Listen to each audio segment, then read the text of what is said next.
तुम्ही पुढे का नेताय? लग्नाचा टाइम निघून चालला होता आणि त्या दोघात भांडणं झाली होती आणि आता ते सख्खे साडू झाले. आता तेच साडू आहेत. हो, ज्यांची भांडणं झाली तेच साडू आहेत. मग तुम्ही दोघे एकमेकांशी भांडले नाही, बोलायचे?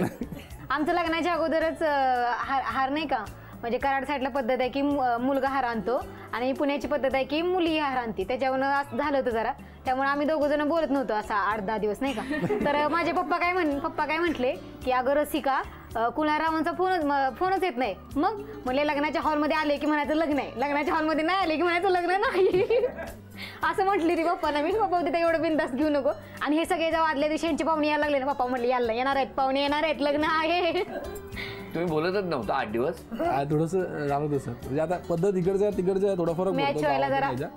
तर मग नंतर इन्सिडेंट झाला, आम्हीच हार घेऊन गेलो होतो, माघार घेतली. आमचे आजोबा म्हणले नाही, बिनहाराचं लग्न लागेल. मग काय काय पद्धती असतात ना. लग्नातच बोलायचं नव्हतं तुम्हाला, मग बोलले कधी लग्नात? लग्नात बोलायला लागलो ना, मग हे आले ना, म्हटलं आले. किती वर्ष झाली लग्नाला? 6 वर्ष. कसं काय हो? एकदम छान आहे सर, एकदम. कशा वहिनी? मजेत, एकदम छान आहे सर, खूप छान आहे, अंडरस्टँडिंग आहे. मेन आईची काळजी घेते. म्हणजे 5 मिनिटं आधी मी बोललो होतो, वडील एक्सपायर झाल्यानंतर आईला कधी मी रडवलेलं नाहीये. तू फक्त आईची काळजी घे, बाकी सगळ्या गोष्टी तुला ॲज इट इज मिळतील, तुला जे हवं असेल ते. तर ती तशी काळजी घेते, तिला तांब्याही उचलायला होत नाही आणि तशी ती सगळ्यांची काळजी घेते. आणि मिस्टर कसे आहेत? एकदम छान आहेत आणि फ्रीडम देतात मला. म्हणजे मला MPSC करायची तर मला MPSCचा क्लास लावला, मग मी MPSCचा अभ्यास करतेच. मग परत तुला बँकिंगमध्ये ट्राय करायचा आहे जॉब, MPSCला उशीर लागतो ना परीक्षा पास व्हायला, मग ते अभ्यास करत करत तू बँकिंगचं ट्रेनिंग घे. हे दोघं पण, माझ्या सासूबाई मला क्लास लावायला घेऊन जातात. हो, हा, हे नसतात पण. कारण काय सांगा, क्लास असेल की 2 तास तुम्ही जाणार? नाही तसं काही नाही. तासभर तरी झाला क्लाससाठी, तेवढं 1 तास घर शांत.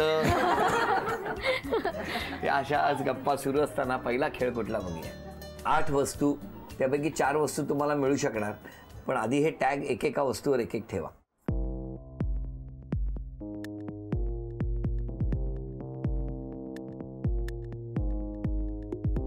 आता 1 रुपया मिळाला तर त्या 4 वस्तू तुम्हाला मिळणार. सगळे मदत करू शकणार. वेळ सुरू झाली.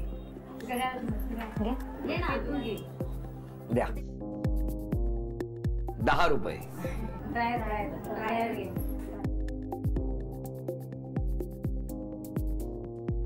5 रुपये. आता 2 संधी राहिलेल्या आहेत फक्त. तुम्ही विचार करा आणि निर्णय घ्या. आता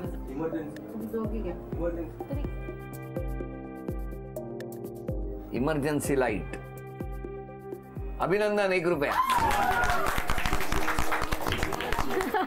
आता आणखी एक वस्तू कुठली पाहिजे ती घ्या.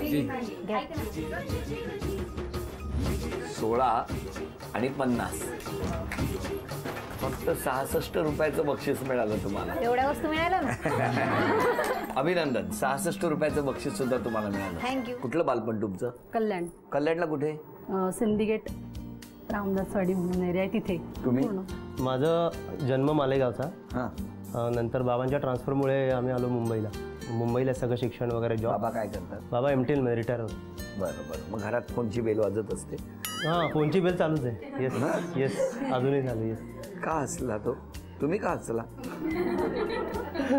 नाही, तुम्ही का हसलात मला ऐकायचं. फोनची बेल म्हणालात म्हणूनच हसले. का? कारण कमी वाजते घोगी. बालपण एकदम मजेत गेलं? हो, एकदम छान. मुंबईत गेलं? नाही, बालपण पूर्ण मुंबईत. मुंबईत कुठे? मुंबई म्हणजे कल्याण. कल्याण. मुंबई म्हणजे कल्याण नसतं. म्हणजे कल्याण, आमचं दोघांचं कल्याणमध्ये. तिकडे कल्याणमध्येच झालं? कल्याण. आमच्या दोघांचंही झालं कल्याण. बरं. आई बाबा काय करायचे तुमचे? वडील माझा रेल्वेमध्ये आणि आई हाऊस वाईफ आहे. आणि तुमचे बाबा MTL आणि आई लेबर कमिशनर मध्ये ताडदेवला. स्पॉन्डिलिसिस मध्ये रिटायर झाली. अच्छा. तुम्ही कसे शाळेत असताना कसे? शाळेत असताना म्हणजे मी शांत नव्हतो. बेसिकली एक किस्सा आठवत होतो, सांगतो मी तुम्हाला. सांगा ना लगेच. शाळेमध्ये असताना मला म्हणजे माझे फ्रेंड होते, आम्ही सगळे असं शाळेच्या नावाखाली क्लासच्या नावाखाली जायचो. असं बिल्डिंगचं कन्स्ट्रक्शन चालायचं, तिथे जायचो, खेळायचो आणि असं कंटिन्यू 4-5 दिवस चाललं होतं. त्याच्यानंतर एक दिवस झाला, आई फी भरायला गेली सरांकडे. म्हणजे तुमचा मुलगा येतच नाही आहे, काय म्हणजे काय एक्झॅक्टली प्रॉब्लेम? आई आणि अरे तू आज क्लास झाला का? हो क्लास झाला. मग त्यानंतर एवढं झोडलं आईने, प्रचंड मारलं. आणि म्हणजे त्याच्यानंतर असं झालं की त्याच्या नादामध्ये मी घर सोडून पळून गेलो आणि एका मंदिरामध्ये जाऊन लपलो होतो. आईने मारलं म्हणून घर सोडून निघून गेला म्हणजे होता तो राग होता तो. मग घरी कधी आला? नाही मग त्यांनी शोधलं मला. हा, ती त्यांचीच जबाबदारी असते. हो ना, त्यांनी शोधायचं. हो ना, आपलं काही चुकलेलं नसतं तेव्हा. चूक होती पण तेव्हा तो अल्लडपणा होता त्याच्यामुळे. मग त्याच्यानंतर किती दिवस तुमच्या मनात ते मारलेल्या वेदना होत्या? नाही टाइम बिंग म्हणजे तेवढ्यापुरती. मग दुसऱ्या दिवशी क्लासला जायला लागला? हो एकदम सिन्सिअर. तुमच्या बाबतीत असं कधी काय झालंय? नाही असं मार वगैरे नाही खाल्ला मी कधी, पण बाकीचे तसे स्वतःचे बरेच किस्से तसे. सांगा ना एखादा. मला फटाके फोडायला खूप आवडतात, तर मी फटाका लावला होता आणि तो लक्षात नाही आला की डबल बार आहे म्हणून, आणि मी तो लावला आणि लांब झाले. तो डबल बार म्हणून समोरच्या घरात गेला, पडदा त्यांचा पूर्ण जळाला, त्याच्यानंतर त्यांचा टीव्ही पूर्ण जळाला. हे सिरियसली आहे. तुमचं लहान सहान काय नसतंच नाही वाटतं? नाही डायरेक्ट मोठं होतं. पाहिजे तर डायरेक्टच. हा, त्याच्यापेक्षा मार खाल्लेला परवडला असता. अजून काय केलं? अजून काही नाही. अजून क्रिकेट खेळताना त्यांच्याच घरातले परत काच फोडली होती. कोण राहायचे ते? भोईर भोईर म्हणून होते त्यांचं आडनाव. त्यांच्या घराची काच फोडली होती. तुमचं काय वैर होतं का हो त्यांचे? नाही, येऊन जाऊन त्यांच्याच घरावर का जात हाच होता? प्रश्न त्यांनी विचारला मला. त्यांनी म्हटलं, विचारलं? तुमचा दरवाजा उघडा एकट्यांचाच असतो, सगळ्यांचा बंद असतो. त्यांची खिडकी ओपन होती ती. पण मला त्यांची सांगा, मग त्यांनी या गोष्टीवरून, म्हणजे जेव्हा पडदा जळला, टीव्ही जळला, त्यानंतर तुम्ही परत एकदा काच फोडली त्यांची, मग ते कधी रागावले नाही? नाही, फक्त असं तेवढ्यापुरतं बोलले, पण असं मनात राग नाही ठेवला त्यांनी की हिने आपलं एवढं नुकसान केलंय किंवा काय केलंय, एवढा टीव्ही खराब झालाय, असं कधी नाही काय मग बोलले. त्यांच्याशी तुमचे रिलेशन त्या खूप घराशी? छान होते, अजूनही आहेत. आणि आज ते भोईर कुटुंब ऐकेल तर त्यांना बरं वाटेल, म्हणतील बरं झालं हिने आमच्या घराची काच फोडली म्हणून आज ती टीव्हीवर बोलली. तुमची भेट कशी झाली? मी नाव नोंदवलं होतं ब्राह्मण समाजामध्ये. मग त्याच्यानंतर मग स्थळ आलं आणि ही पहिलीच, म्हणजे हिलाच मी पसंत केलं. फर्स्ट टाइम म्हणजे मी बघितलं, पण होकार कळवायला 3-4 महिने घेतले मी. का का का म्हटलं थोडं अजून मुली बघू असं. 6 महिने, 2-4 महिने नाही, 6 महिने. हां. किती बघितल्या? मला वाटतं 4 बघितले, 3-4 नाही, जास्त नाही. महिन्याला 1. तुमच्याकडनं लगेच होकार कळवला होता? हो, आमचा तेव्हाच सांगितलं होतं आम्ही होकार म्हणून. हो, तुम्ही बघायच्या होत्या मुली? मग काय शेवटी मग ड्युअल माइंडमध्ये होतं की काय, म्हणजे एवढा मोठा जीवनाचा डिसिजन आहे, म्हटलं थोडा वेळ घ्या. अच्छा अच्छा. मग तो काय भरपूर मुली बघितले की सुटतो? नाही तसं नाही. नाही, मग फायनली होकार देण्यामागे कारण काय होतं? म्हणजे मुली बघितल्या, पण मग शेवटी विचार केला की नाही, आता आपण जेवढ्या मुली बघितल्या त्यांच्यावर बोललो, त्यांचे गुण, त्यामुळे ही मग चांगली वाटली. बरं झालं 6 महिन्यात तुम्ही त्यांना लगेच होकार दिला. कळलं, आणखी वेळ लावला असतात ना, यांनी डबल बार लावला असता बाहेर. पण ते आत्ता करते. कसं आत्ता नाही. काय करतात? म्हणजे असंच एखादी गोष्ट मनासारखी नाही तर एकदम चिडचिड चिडचिड असं करतात, चिडचिड करते. पण आहे सांभाळून. पण मला सांगा, ते दिवसभरात त्या विषयावरून एकदाच चिडतात की 2दा चिडतात? नाही, असं नाही, डिपेंड. नेसेसरी डबल बारचा इफेक्ट राहिलेला नाही.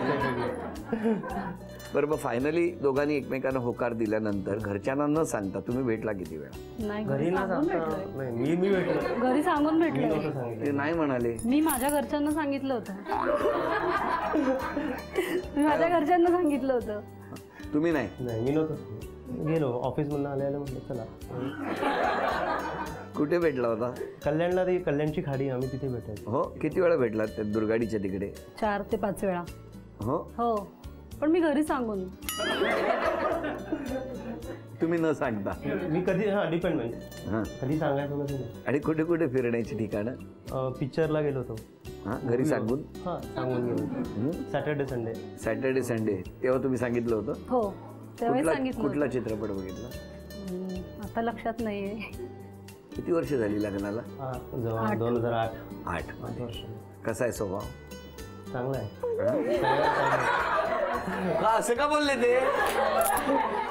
पूर्ण दिवस मोबाईल असते आणि सांगते स्टडी कर. आणि व्हॉट्सअप काय मान्य आहे तुम्हाला? नको, हा डिफेन्सच नको.